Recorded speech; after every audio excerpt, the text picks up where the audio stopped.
Morning. Good morning. I'm never going to get accustomed to it saying recording in progress. Oh, I don't actually hear that on my side. That's strange. I That guess it's probably because I'm the person joining the meeting. That's why. maybe. I see you're wearing your hoodie again. You know what? I swear, it's my home loungewear. It is my home loungewear. That's the bottom line. I wake out of bed. I'm cold as fuck, and don't keep body heat. And I have my hoodie and my sweats right there to throw on when I'm not ready to change into other clothing yet. Yeah. So do you have your AC on all the time? Uh, I turn it off when we record, given that it is white noise, and there's also construction still on the park across from my place. So I also close the window. Ah, yeah. No, that's good. Yeah. Yes. Yeah. So as of yesterday, it was like 30 degrees yesterday and it was hot. And today is supposed to be 27 degrees Were in you? Vancouver. Oh, geez. Yeah. It's supposed to, I don't know. I'm I'm not gonna be schwitzing like a chaza. I'm not complaining, people, because I like the heat. I'm just stating a fact, and also the fact that usually it just happens really quick Yeah, in over. Vancouver, it does. Especially, I don't know if it's like that in Vernon, but in Vancouver, it's definitely overnight. It kind of was like that this year a Yeah. bit. Yeah, May was kind of like it was really strange, and then yeah, all of a sudden it's June 1st. Happy June 1st. Happy June 1st. We are officially halfway through the year. It's insane, isn't it?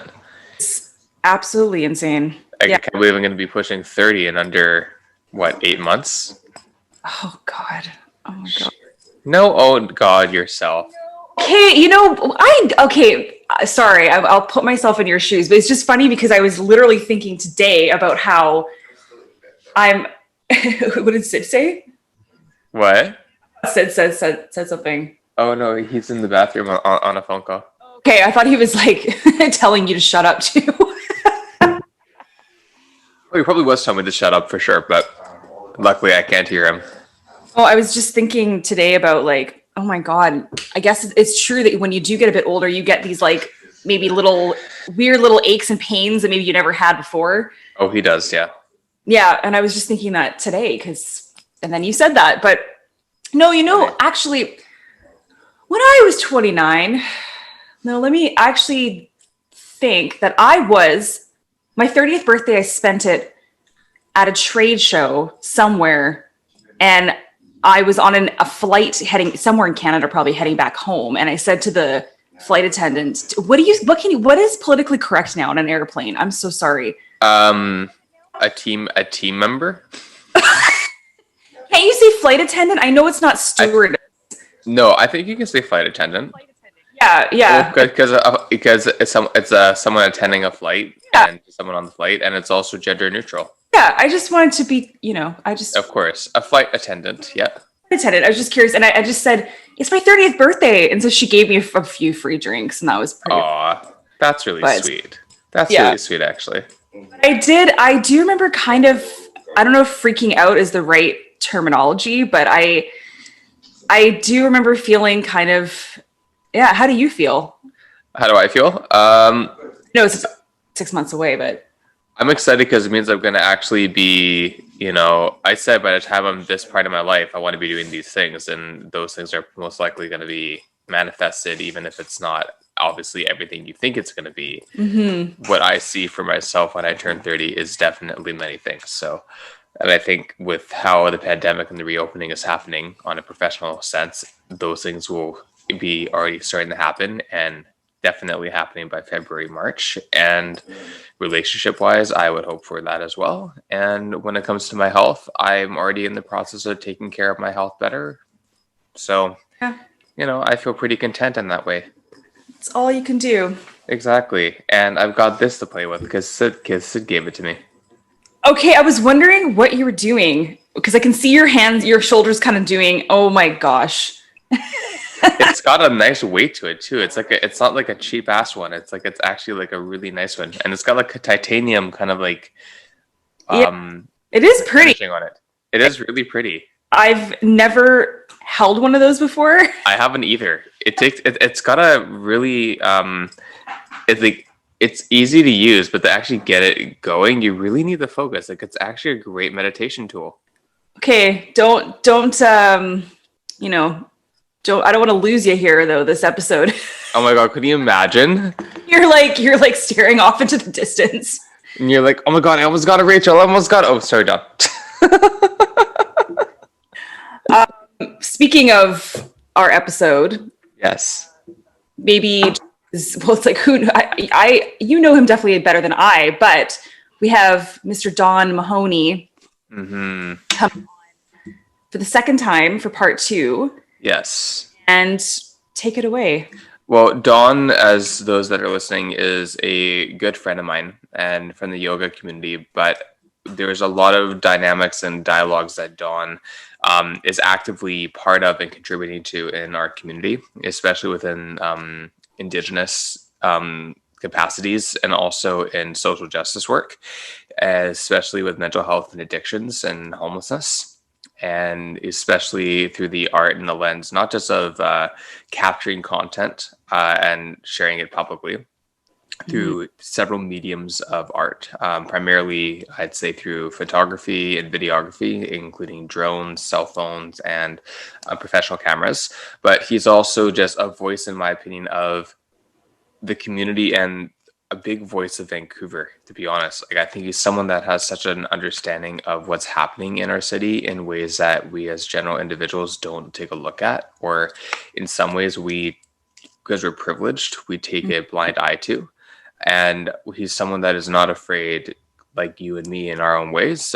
He's not afraid to go to those places of depth and get the story. You know, I kind of look at him in some ways kind of like a journalist without being a journalist. Like he really is a storyteller and a content creator. And the amount of stuff that he was speaking up in his first episode with us, which is, you know, is still on the island. He was still getting off the street and recovering from, you know, consuming hard drugs and drinking and so forth. And now he has settled in Vancouver for the last few months and kind of made his life transition back into being in the big city from being in a more remote community. So we were talking about how next time we talk with him, it would be interesting to learn about how he's transitioned back into living in Vancouver, which is definitely what he identifies as home. But also the contrast of seeing community, seeing his population, his people, his communities, and how they've adapted, and how, if there is any difference between pre and post and during pandemic. And also, I mean, everything else that's been happening in terms of what, like really as of latest news, you know, and it was in Kamloops, right? It was either in or near, near Kamloops. Yeah. So everything happening with the Indigenous population and the history of residential schools. I mean, there's so many things that Donovan brings to attention in a way that maybe others do as well, but the way that he delivers it, the way that he tells these stories is it's very poignant and very provocative, but in a way where it's not antagonistic, but it's actually very much creating light for people to understand how we as a population can be involved in the story and the conversation of how we can make a difference in our lifetime. Well, and he doesn't force it. Like, you know, some people want to for not just force opinions, but they want to be a part of the conversation so badly that they force themselves to maybe have opinions and talk. It all just comes so naturally for him. Like he truly is a storyteller, and he's so passionate about living every day, getting out there wherever it is. It doesn't have to be, you know, in, you know, marginalized areas or things like that. And he tells stories of human beings, and he gets on his social media. Like he's got a couple of channels to follow, and we'll He does. At the end. But he's a really, really neat guy, and very passionate. I said that already, but I don't know what another word for that really is. He's Well, I think he's passionate, he's direct. He's clear. He's clear. He has a clear point of view. And I'm curious to see, as he's tuning in now, kind of get an understanding of what that's going to look like and how our chat will go. Yeah. Still connecting to audio. Name. Yeah. It fills up the box quite nicely. Yes, it does actually, doesn't it? Yeah, it does. Very, very nicely. Good morning, Don. Hey, man. How's it going? Good. How are you? Very good. Is a text name. He is a voice. He is a text name. He's white. He's white font on gray backfill.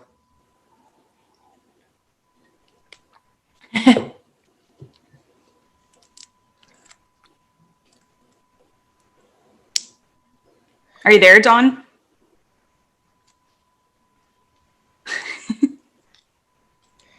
Hello, is it me you're looking for? Mahoney. Hello, Mahoney. Hello, my baby. Hello, my dear. Oh, my. I like that too. And I'm thinking of all the like. Why was I going to sing "Don't Cry for Me, Argentina"? I don't know what Love that. songs that are. Hello, where? Right. Hello. Right. Or it's like in like classic. Oh, there he is. It's like in classic RuPaul's Drag Race, Manila Luzon, season 3, and she's like, "Don't cry for me, Filipinas." Oh Lord, we're having a whole musical montage now. Oh, I love it. It's the perfect kind of warm up of the vocal cords. Ah, woo, red leather, yellow leather. And then I love Green wire, yellow wire, green wire, blue wire. Oh, Dawn, I love it. You're taking us through your whole house. It's amazing. Great. It's like MTV Cribs. Yeah. And we can't hear you though. You're on mute.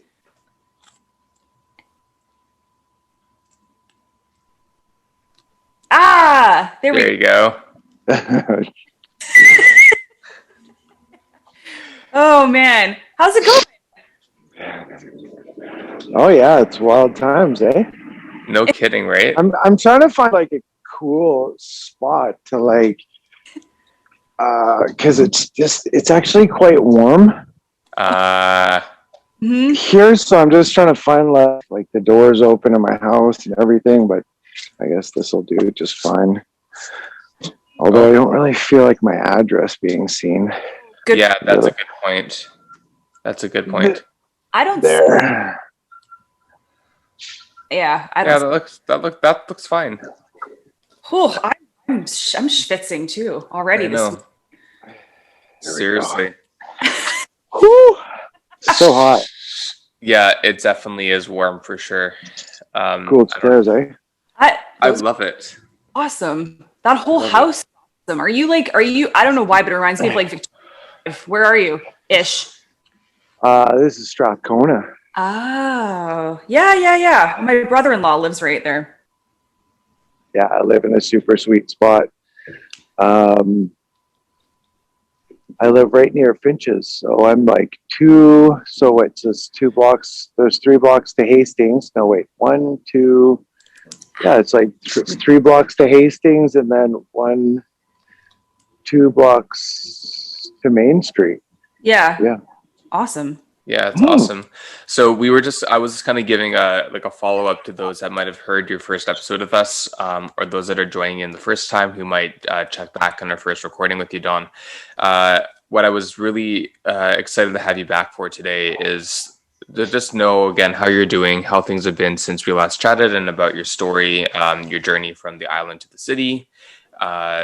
There's been lots of things that have been coming up in terms of mental health and addictions, things that have been coming up from our population in Vancouver, especially within the downtown east side and Strathcona regions. And then also, again, kind of the controversy of the pandemic and the things that we kind of touched on a little bit in the last episode, but not really fully because we ran out of time.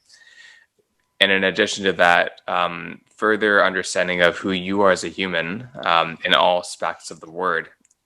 In addition to just you as a human, just growing up and kind of some of the history you've been through and where it led you to today. I think there's a lot that we wanted to unpack as a collective that we didn't have the chance to. So anything you want to add, Rach? No, I was just going to say we didn't label you as anything this time. Oh, really? Yeah. No. I'm just teasing. Yeah.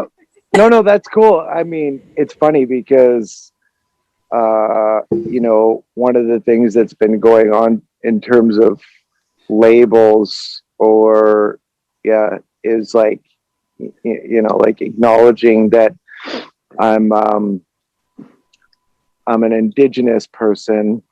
I refer to myself as an Indian. I always called myself an Indian, but like everything's politically correct, and the politically correct word right now, I think, is like an Indigenous person or First Nations person. But what's funny about that is that like a couple weeks ago, I went to go get my status card, and actually I was with Hero that morning, and I went to the building, and it's still called Indian Affairs, and we're the people that are in charge of that. So I thought that was really funny because so like we're talking about being politically correct, but we, like, as Indigenous people, are still calling ourselves like Indian Affairs. It's still called Indian Affairs. It's still called like an Indian status card. So to me, I just thought that was really funny because like I still like really more like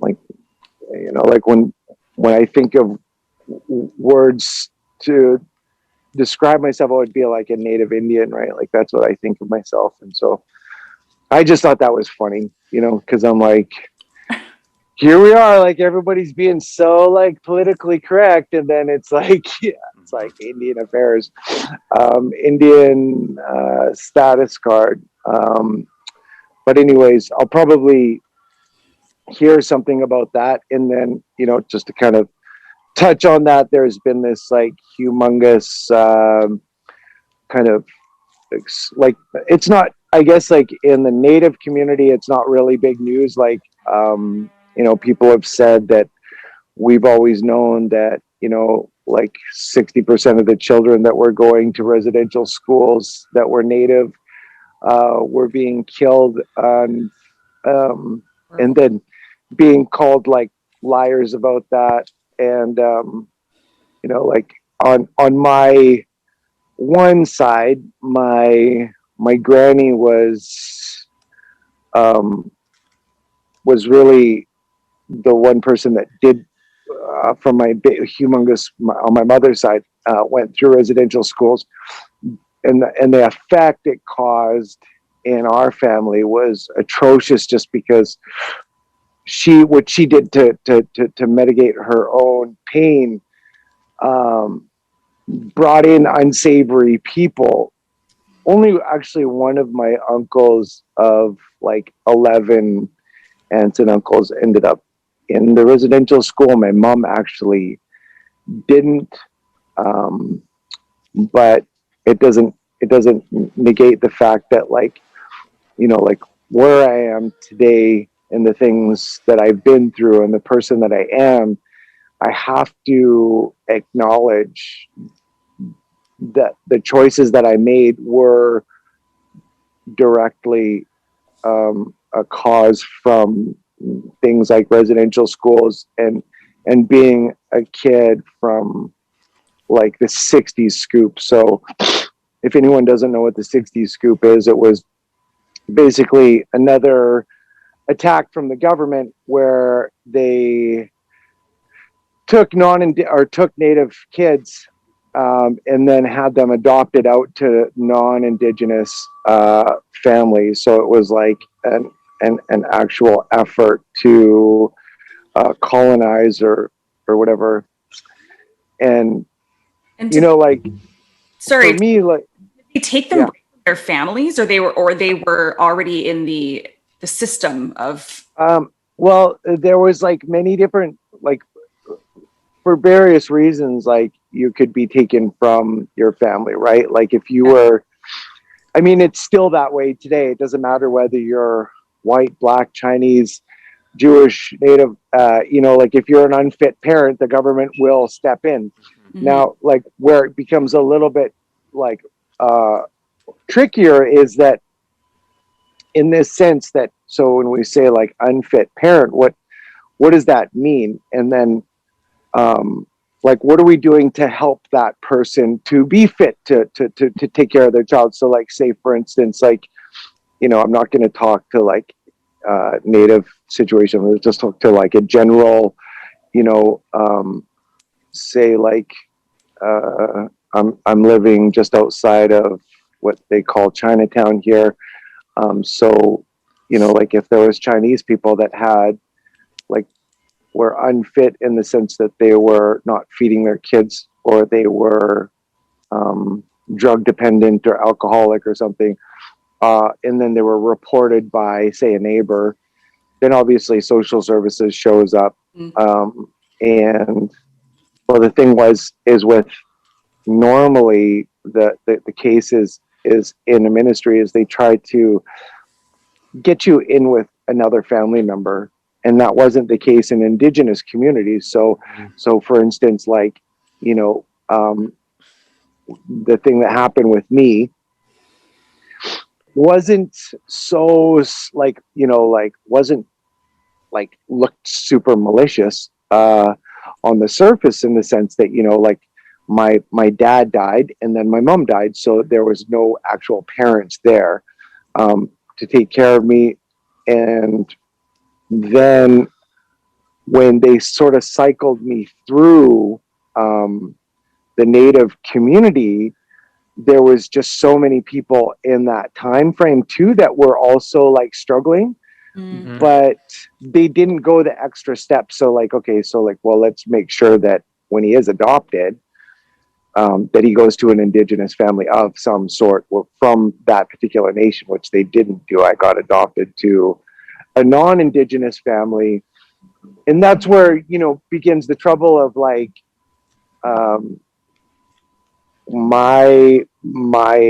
the person that I call my mom now wasn't told. So there's two parts where it gets really confusing too, is that my mom, as a non-Indigenous person, was not told about me as a child. Like, so like, who is this kid that you're getting? Like, I was 7 years old and I was bringing so much stuff to that family. So from my granny's trauma from being in residential school to my mom, you know, suicide, and then into that family, and then what she was told about my family.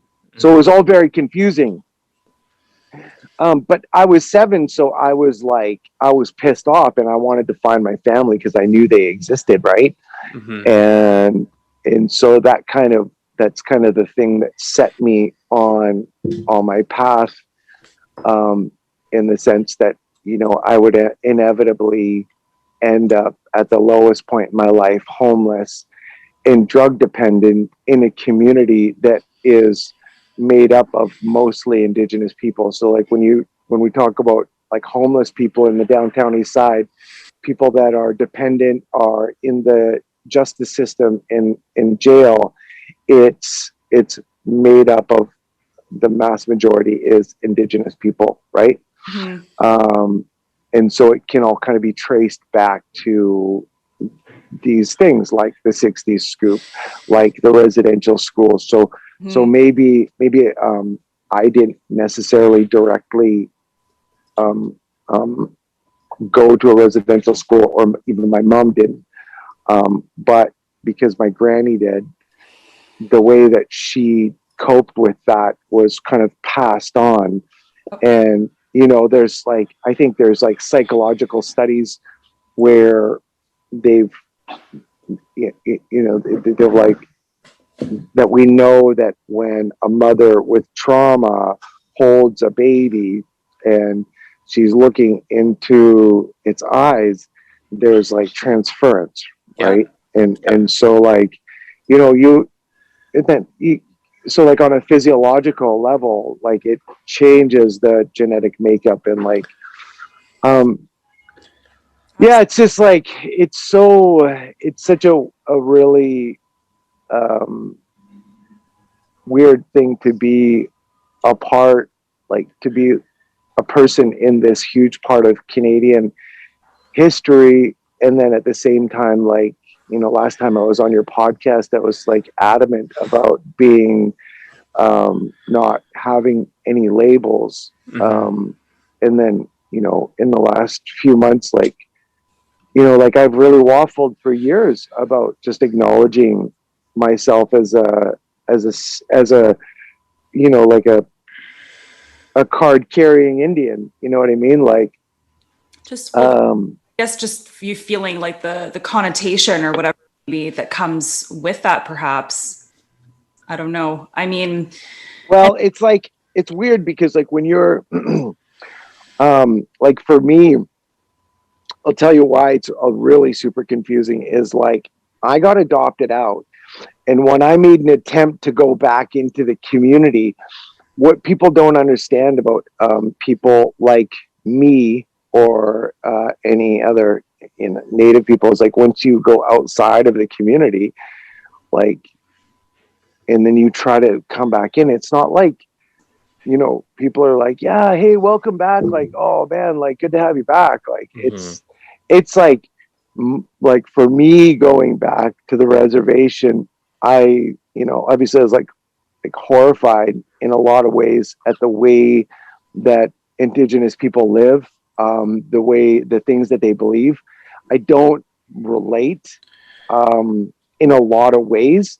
I relate to the pain and suffering, but because I didn't grow up and have certain beliefs supported, I did different things, you know, like, I mean, I had people step into my life that effectively showed me how to use my mind, you know, and like I needed to overcome myself. And so to like, no slight against anybody on reservation or people struggling, but at, you know, part of getting sober, for me, one of the biggest thing was extreme ownership, like going, you know, despite everything that's happened in my life, that doesn't give me a fucking excuse to smoke cigarettes, to do heroin, to abuse myself. But a victim mentality, like my nature, I don't know if it's like human nature or whatever, but the propensity would be to kind of go like, I deserve to suffer and smoke a cigarette. I deserve, like when you break up with somebody, you eat a tub of ice cream. That's so bizarre that we have that kind of behavior. But at a certain point in my life, especially in the last 10 years, I've come to learn that, you know, this behavior is super bizarre. I need to like, when I'm hurting, I need to have a salad. I need to sleep a little bit. It doesn't give me the right to give up on life.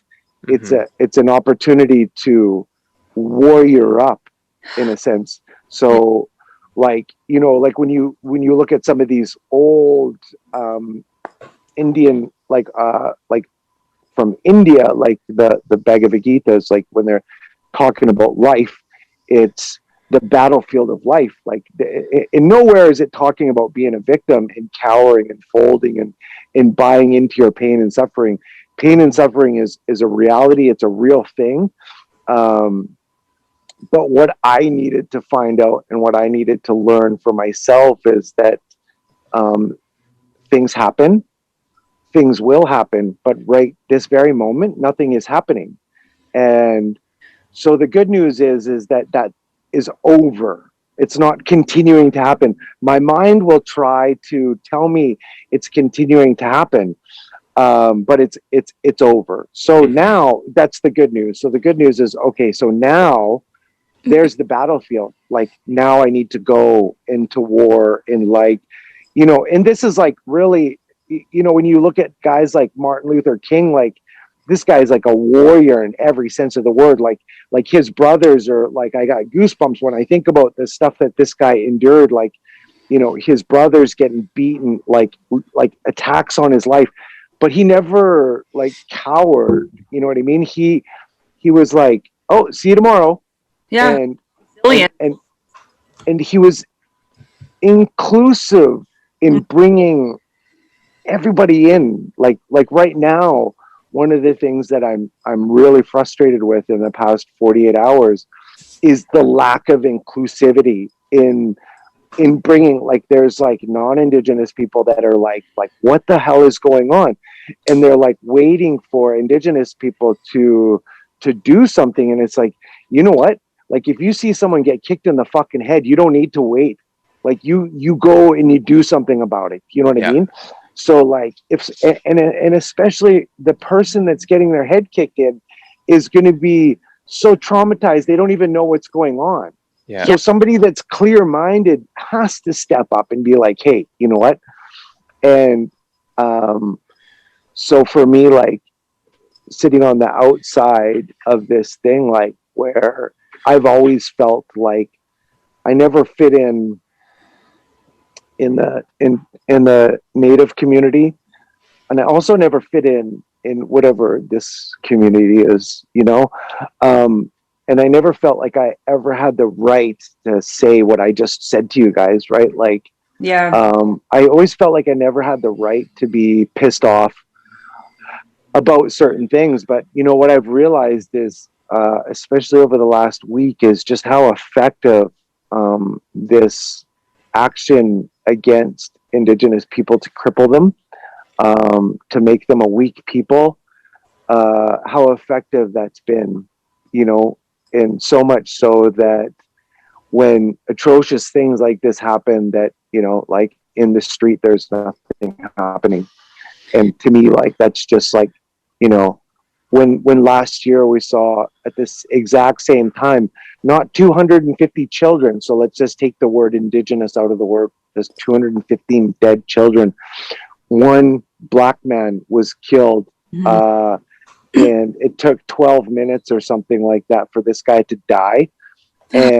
And all over the world, people poured into the streets. Like, they didn't wait for permission to be upset and angry, but in this alternate sense. So you have like one man, and so, like, just to be really clear, I'm not saying that guy is not worth that. I'm saying he's most definitely worth that. What I am saying is, what the fuck is going on that 215 dead children were just found, their bodies, and we're talking about years later, after the fact, families that didn't know where their children were, and, you know, that people haven't quit their jobs to just be sitting on Parliament steps right now.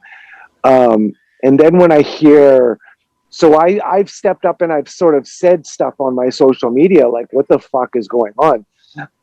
And then, you know, people are like, oh, like, just don't judge. Don't judge. Don't tell me not to judge, man. I've been living this my whole life. You know Yeah. what I mean? I don't give I don't care particularly how anyone else is, like, grieving, or like what they think is okay, or there's a proper way to grieve. Like, I'm pissed off, and like, I do think there needs to be action, and I'm frustrated at the lack of, you know, somebody messaged me yesterday and said, oh, but there's online stuff. There's been like an online act. And I said, okay, well, so let's talk about social media for a second. We can go back and we can think about Arab Springs. The reason why Arab Springs was an amazingly powerful movement on social media was because of the physical presence. The Yeah. reason why that went like bonkers was because there was people in the streets holding their phones up and then sending it out to 300 people, to 200, to 150 people, and those 150, and then it went worldwide. And so that's the social media action. And Absolutely. so when these, like, you know, Indigenous leaders right now are saying, like, well, we're doing this thing right now online, and this is, and then you see 6 Indigenous people. Well, I'm like, it's not about you. Okay, I'm like, we're talking about 215. Why are people in the streets? Like, why are, you know, like, this is like a weak, in my opinion, a weak action, you know. And so, like, I get frustrated and also confused, because I'm like, my soul is like feel or just like my I feel like, oh, I don't have the right to say something because I didn't grow up on res and I didn't, but I experienced my life is directly impacted by government action. You know, I don't speak Kwakwala because of what happened, you know, but when I was a child, I understood it and I spoke it, and that stuff stopped when I was adopted, you know, and I lost contact with my family. I don't know why my family wasn't able to fight for me, because they were also in pain in their own suffering. Yeah. And so the government action was so super effective in that. And then here we are now. I'm not a baby anymore. I'm not that 7-year-old kid that lost his mom. Um, and I'm like questioning my right to act like a human being. So just to kind of like now, just to like kind of back up onto this thing that I've been thinking about over the past few days is just how messed up it is that the world we live in right now is confused or slowed down by race. So like we get tripped up by these things like Asian hate, black people, blah blah blah. It's like I'm like, you know what? Like on a human being level, if you see someone get kicked in the face, do something about it. Like you don't need to wait. And what's also really trippy to me is like seeing like so-called like white people also like shell shocked into like not doing anything because they're like I don't know what to, I feel bad because I'm white, and I'm like, oh my god, like you don't have to feel bad because you're a white person. Like this is so crazy to me that this stuff that's been happening over the last, you know, our whole lifetime has gotten us to a place where everybody is so fucked up that they can't even act like a human being. Yeah. Like, stop being a white person. Totally. Stop And being a black person. Stop being a Chinese person. Stop being an Indigenous person. If you see anybody, you don't need to look at what color they are. If they're getting hurt, you don't need to see is someone else going to do something? you know what But, you know, happening too is I think that because we're now living in a society where everybody is so overly goddamn sensitive to everything. I'm sorry to say that, but No, it's they are. no, to the point where I'm just speaking for myself even too. It's like, well, people are afraid to say something because they don't want to get backlash because they've said something to be politically incorrect, or like we're all told to like watch what you say, watch what you put out there. Walking on eggshells around everybody. So we're now living in this society that just nobody has the balls, a lot of people, to fucking do anything, I think too, because yeah. we're living in this, like, we're treating everything with like kid gloves, right? Perhaps. Yeah, when it's just, no, not perhaps. It's 100% like, and it's just a matter of like, just reconnecting with being a human being. Like when I see something that isn't right, it doesn't matter whatever it is. Like I noticed, a couple years back, I remember seeing this guy that was like overdosing, and for a second I stopped and I was like looking to see if someone else was going to do something, and then I was like, that someone else is me. And I was like, oh my god, I'm like, do I give this guy mouth to mouth? And it was like this scary decision in my life where I was like, like if love is something that is going to kill me, like then that would be like the most honorable way to die. And I fucking dove in there, and I'm like, I don't know what I'm doing. Like, you got to be honest, I don't know how to give mouth to mouth. I don't know how to do this stuff, but I had a general idea, and I was correct in what I was doing, and it was a super scary moment, but I just like trusted in that moment that, like for one, there's nobody else coming to save the day. Yeah. And for two, that like, we know of teachers that lived in love and they were protected by love.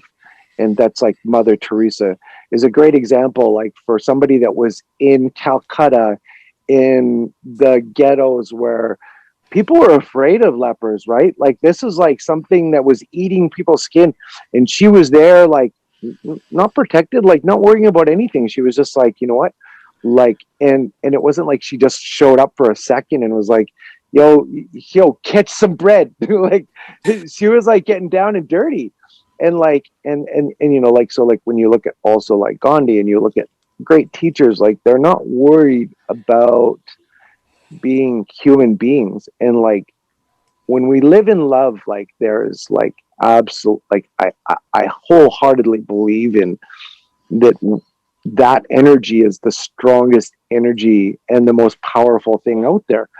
I mean, I've experienced and I've watched in ceremony, watched love become circular and melt and dissolve all of the things that I thought were indestructible hate. Mhm. I gotta say this again. I believe that my hate was right. I believe that it was indestructible, and I watched love dissolve it, and then realize, oh my God, it's a waste of time. Mhm. And like hate is not the answer. Hate has never been the truth, but fear is one of those things that's so tricky because fear manifests as the truth. I don't know if I said that last time, but like it's become something I've become so clear of. Like fear manifests and looks like love.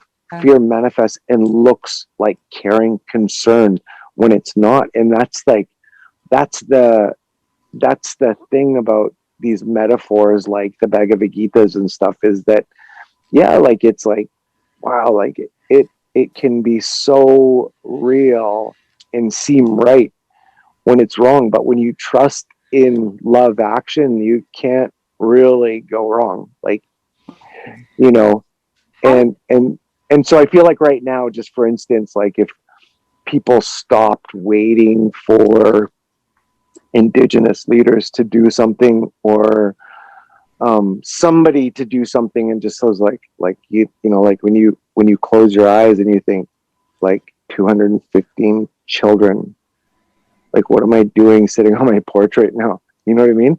No. Like it's like that, and it becomes all of a sudden super clear, Mhm. and that's all it really takes. And not But God. fear is like crippled us, you know, on a societal level. Yeah. But you're right. You're right. It's kind of like people I think, well, someone else would do something about it, so I don't have to do anything. And I hate to kind of make a connection to like the Holocaust, but just because that's something that is probably not probably that it is in hero in my DNA, so to speak. It's like during that time, again, I mean, this was going on for so many years, and I think that people that were the outsiders, they kind of knew it was happening, but didn't want to get involved because I don't know, they thought someone else would. They were scared to. I mean, no one. Oh yeah, it's so scary to like go up against the masses. Like you can, like for instance, right? Like when it kind of, you double back to this how scary COVID was for a second, and you know, now we're over the hump, and you kind of like that was like not scary at all. And like, yeah, like, but at certain points it was like people were just like leveled into like not doing anything, like not taking care of themselves. Mhm. You know, again, it was like one of these things like where my mom, like she came and saw me, well, I think right around the time that I did the podcast with you guys last time, and she's 76 or something, and she was just like, she's like, yeah, like if like love is gonna kill me, like Mhm. cool, like if I was to die from seeing my son, like that would be the best. And I was like, yeah, like that's some gangster shit right there. Like it's not, you know, to be afraid to connect, to be afraid to continue living is like letting fear win. Like Yeah. we're gonna die. Like that is 100%. You know, like we don't need to get upset about that at all. We don't Yeah. even need to be concerned about that. And it's the tragedy is children die and they don't get to live their life. The tragedy is like when people hold up in their house and thinking that that's living, you know. The tragedy is like not going and asking that girl out that you're in love with. Like the tragedy is like not pursuing your career because like, you know, you're not good enough, like, you know, just not even trying. And so, yeah, like we just, it's really intense for me, just with the way that I've grown and the things that I've learned, you know, over the past few years to see like the way the world reacts in so many different situations. You know, like I was baffled last year, like when I started to tell people that there was this, like the 60s lost scoop. The 60s scoop was the biggest lawsuit against the Canadian government in Canadian history. And the settlement was $2 billion. And I was written out of that settlement by some lawyers. So to add insult to injury, like these people made a humongous amount of money off of people like my suffering and the things that really actually happened to me. But the real thing that's really was intense for me is like when I brought that to Indigenous leaders and people just shrugged their shoulders, like they weren't upset either. And so like I looked around and I was like, none of you guys, like I have media contacts like at Global and CKNW and this, and I was like, hey, please don't read this email and think about me. This email is not about me. This injustice of a tragedy that happened to me in my life, the biggest lawsuit in our history. And one, I didn't know about it. Two, when I did find out about it, I missed a deadline. And so where did all that money go? And then three, why aren't people in the streets about that? That's not a small, that's a fucking heist. That is like one of the biggest heists in Canadian history, because we don't even know, like personally, I don't know what the actual sum that those lawyers made off with, but I can guarantee you that it's a humongous amount because, you know, when you think about somebody that like me, that's not where I'm at right now, that they're like on the street right now, they're in full-fledged, in the throes of their pain. They're not connected. Nobody's going to see them. Nobody's going to say that, like, you know, the reason why you're on the street, well, there was just a big lawsuit and here's $250,000 because of what you did, you know, what you went through. I understand that why you're on the street is because of this, and we've resolved that. Yeah. That's not something that happened. And it's like, I'm only talking to you about the downtown east side. Yeah. That's a small corner of Canada. So that settlement, the 60s scoop, is nationwide. So BC, Alberta, Saskatchewan, Manitoba, Ontario, Nova Scotia, New Brunswick. You know, like it's so bonkers to me that that's just dead air. That's silence, not just in the non-Indigenous community, but in the Indigenous community. And that just goes to show you just how powerful these government actions have been to cripple people that maybe were once strong, that they'd like shrug their shoulders for their brothers, for their cousins, for their aunts, for their uncles, and that nobody's fighting for that. The only person that I know of right now that's personally fighting for that is me, and I have an Indian lawyer from India that's actually stepped up to is like, yeah, this is wrong, and we're gonna make it right. Wow. And he's also swamped. Like, he doesn't have the time and energy, but he's doing this and like when I talked to this guy, like I was like, like, don't think about your lawyering up for me. I'm like, this is like a small piece. I'm like, I will make it my fucking life's work to go out and find people like me that missed out on this, and to like take back what was taken from us for the second time.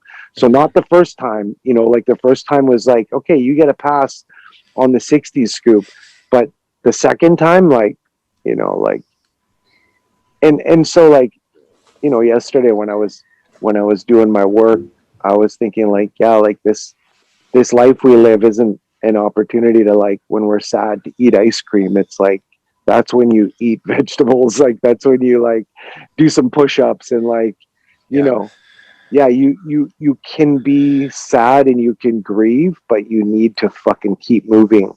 You need to like it's like if you're have a broken heart right now, if something's happened to you, what can you do to like move yourself towards wellness? Yeah. If you're a broken person, whatever it is, it doesn't matter. You lost your job, like, you're not gonna like not look for a job.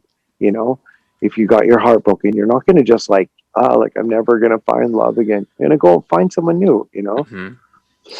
Can I ask you about, I'm curious to know, because I know, how long has it been now that you've been back in Vancouver from the island? It's been a few months. Yeah, I got back here. What's it, May? So beginning of April? Okay. So how, April Fools? yeah. So a couple months and Yeah.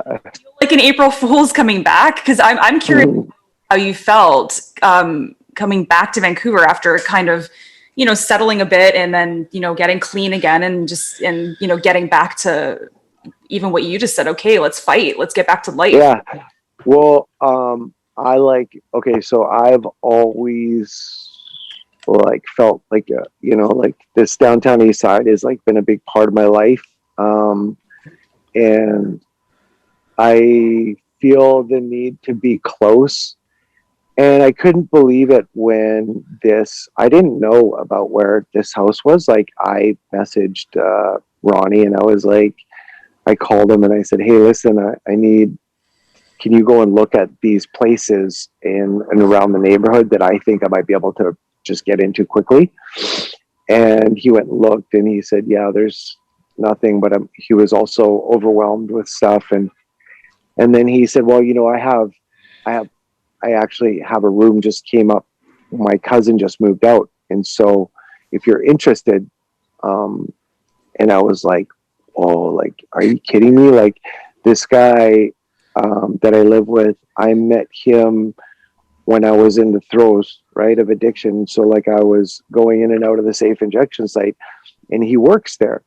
And him and I have been friends for, probably 10, it's been close to 10 years. Wow. And so to know somebody on that spectrum of like, so from, whatever people think about me here, and also this way over here, and to see me like in the most self-destructive way, so that there's like, probably this is one of the first times in my life that I've been living somewhere or with someone that knows the depth of me, I suppose you could say, like really, like not just like yoga guy or photographer guy or comedian guy, like, but knows like the pain and suffering guy. And to this, so first, just that piece about Ronnie himself, to live in that space with him is incredible. And then just that this is a house. I haven't lived in a house in Vancouver in 20 years. So I lived in a house. The last time I had a house was in 2000, must have been 2000. Yeah, the year 2000. Wow. And that was like a long time ago. And it was like $900. I had a house for $950. Yeah. Oh. And so like, so to be living in a house, but then more importantly, in this like beautiful neighborhood that is just a few blocks from the downtown east side. So like, I mean, it's essentially the downtown east side, but like I walk through the neighborhood every morning. And I still feel very much connected to like this space and whatever it is that I'm going to do in the future in and around here. Cause I definitely think that there's something coming. I don't know exactly what. I just kind of like, some days it's really hard to trust that, you know, like everything is going to reveal itself when it does. But yeah, like, so it's felt really good to be back here. And in this like space, like, I mean, like I love Vancouver so much. I have it tattooed on my arm. Oh yeah.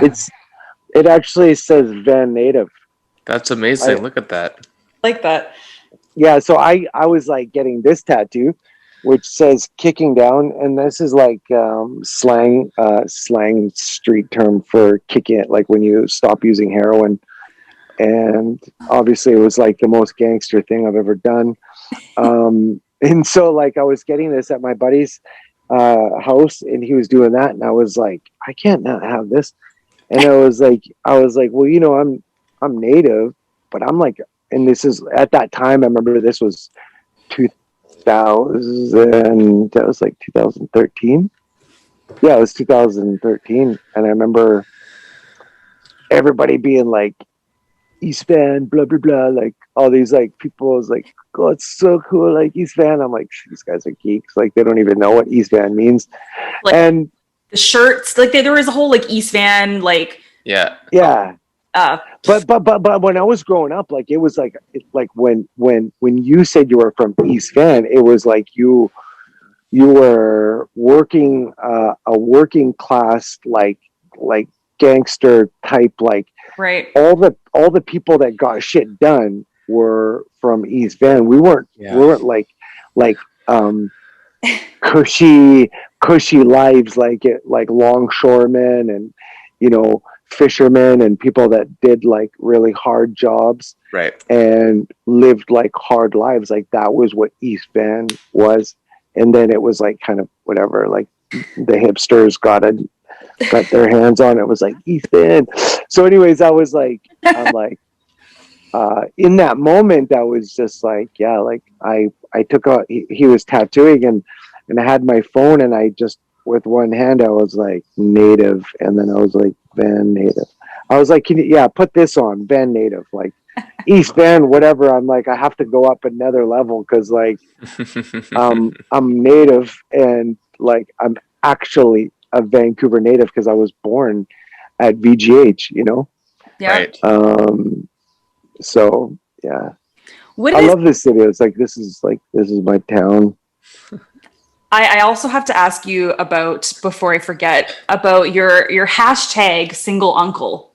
So what's going on there? You're looking for love. No, I'm not. I think like, so truthfully, in 2007, I was in rehab and I should clarify this for people that don't know. Supportive recovery houses aren't rehab. So there's a lot of, in the lower mainland, what is called a supportive recovery house. And so there's no medical, there's no psychiatrist, there's no actually clinical staff in a supportive recovery house. It can be basically opened up by anybody. Like the three of us could be like, let's start a recovery house. And it would be called Getting Jewcy. And then, you know, we could run our own group. We don't have to have a clinical certificate or anything, but we could just base it off of like the 12 steps. And so the place that I went to that I thought was rehab wasn't, it still was like really good, like the, you know, really smart people. But anyways, at this place, supportive recovery house, they were encouraging dating. And which I thought was really neat because it went against like a lot of that belief that you shouldn't get involved for the first year of sobriety and this and that. But for me, I didn't feel like I had anything to offer. Like it wasn't, especially because like, you know, being a guy that went from like the criminal elite, so like driving like a Lincoln Navigator to like, you know, having like a big house and flying helijet to being like a street person shoplifting, like I really didn't feel like I had anything to offer because that was what I was gauging myself was materially. And so anyways, while all these guys were running around, they were dating, me and my friend Ryan would like tell each other these things like, oh, you know, like, so this is what I'm going to do. I'm going to ask this girl out and I'm be like, yo, like, I can't do anything with you really significant until Wednesday because that's when my welfare check comes. It's only $80, but what I'm going to do is I'll buy a box of tea and we can like go to Starbucks and get free waters.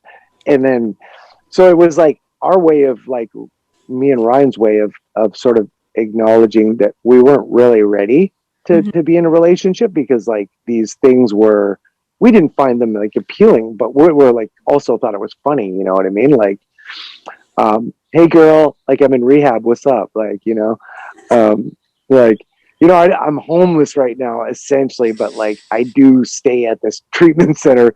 I don't have a phone, but you can call the treatment center and they'll take a message. I'll get back to you. You know, like we can have visits. Somebody's going to be hanging out with us, but like it'll eventually stop. You have to think about me as like an Impala, like a broke down car that you can fix up. And so, you know, fast forward now, it's 2022 or whatever it is. And I was thinking about myself, like not as somebody like broken down, but just, you know, like the things that I'm like not overly, you know, like I guess it's like I saw people flexing online, like they would be like showing their abs, and then I'd be like, I'm gonna be like maybe the anti-flex. So like I'll be like single uncle, like folding fitted sheets, like, yo, what's up, girl? Check out this. Like I got real skills, you know? Yeah. And like yeah, just so like I shopping at Costco and I have like an executive Costco card or bus tickets, and so it just became like for me like the kind of the anti-flex, but also just kind of like really like almost like really real about or just like real in a funny way, just about like, you know, like this is who I am. And whereas like I'm not trying to like be something that I'm not. And so the single uncle hashtag, just because I was talking to somebody and it just like made me laugh, like single uncle. Like I was like, that's so stupid. Like uncle's so gross. Like first off, like I think just being like an uncle sounds like funny.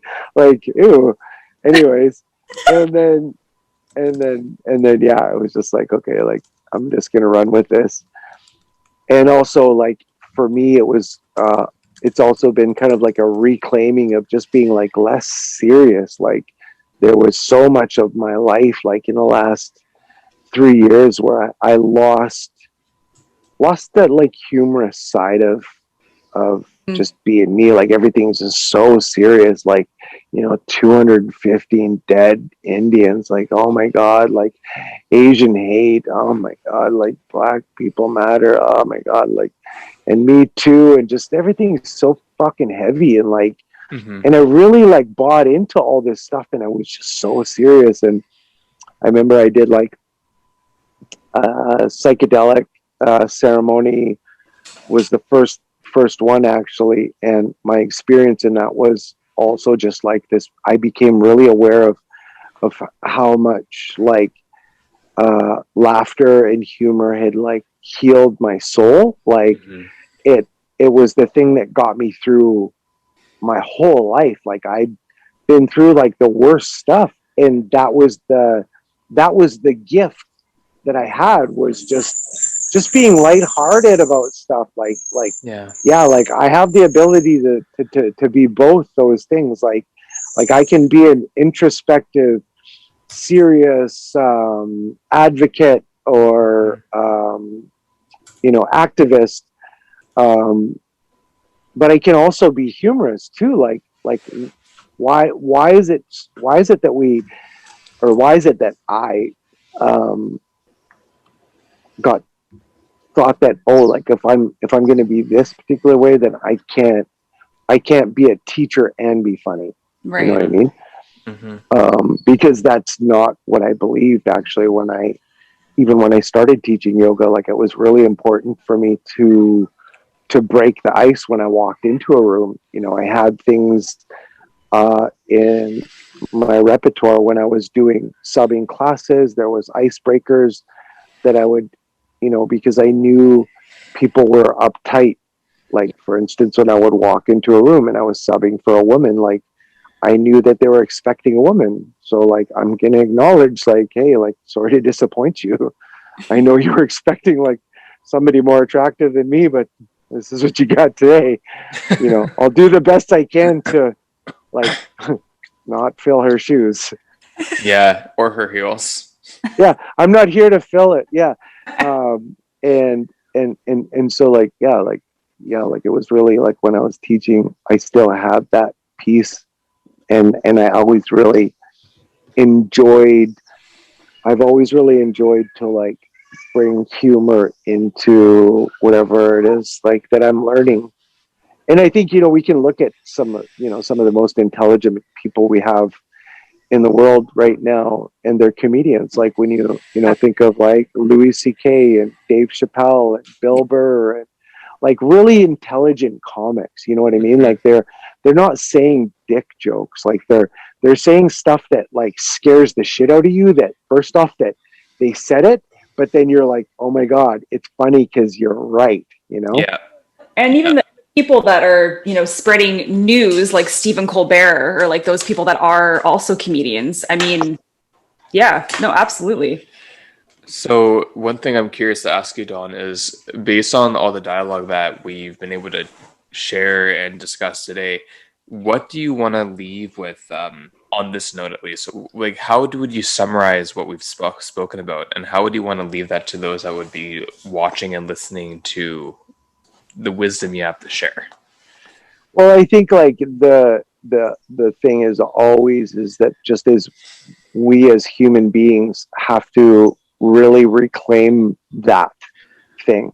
Like, it seems like we as human beings have or just human beings in general have just lost touch with their heart. So when your heart says that something's wrong, then you need to take action. And like, you're allowed to be a human being. So be a human being. Yeah. And that's it, really. You know what I mean? Like, you don't, it's not a race thing. It never has been a race thing. It's really about being a human being. Like, how do we reclaim that stuff? Yeah. And take care of each other on, it, like, whether you're, a woman, you're a human being. Like, if you're not getting what I'm getting paid, that's not right. You know what I mean? So, like, say something, do something, right? That's essentially, that's all this stuff that I'll continue to talk about, is just being a human being and reclaiming that space, and just really trusting. We have to trust that love is the real answer. It is really the truth. It's not some hippy dippy bullshit. Like, it really will heal and conquer everything if we live in that space. Whether you're with a partner, in a job, and whatever, it's always going to get us through it. Well said. Well said. Well, I love how, again, it's already 10 o'clock. We've been through so many different areas of discussion and topics of life. Yeah. And I am just really grateful that you were able to come back and to spend some time with me and Rachel and to just give your heart to us. I mean, we really do appreciate it, and we don't take it for granted, and hopefully you know that. Yeah. Agreed. Thanks. Yeah, thanks for having me. I really appreciate it. I really am Absolutely. I just think it's so cool that that we didn't get to do the podcast last time, and that it actually, I'm always really amazed at just how things, in particular, in my life, I live and I believe in miracles and the way things are meant to kind of go, and sometimes it's really hard to trust that. Yeah. But in the fact that that stuff didn't happen last time, and then there was something that was needed to be said that was far more important. Yeah. True. And also for myself, I gotta say, everything that I've told you guys today is something that I needed to say out loud. This is not something that is normal for me to talk about. Yeah. I've been afraid to Yeah. speak about being a Native person, and so yeah, I think it's just neat that it all worked out this way. So it's just perfect. Thank you for allowing this to be your platform. So we really do appreciate that, and we hope people stop just sitting on their laurels. And and that's the thing. Actually, just before we go, what can we do instead of just sitting on our asses? Is there anything that you can suggest? Yeah, well, it's it's whatever the action is that for some people, it's not going to be to do something on their own. Someone's going to be connect with another person, to right now, there is a memorial set up in these towns. I think it's really important to share right now information that is being put out there. I think it's definitely more effective to go somewhere. I think it would be amazing to see people get up and go to Kamloops. It is on my mind right now to do that trip myself, because it's 4 hours away. What the fuck are we talking about? 4 hours is nothing, for one.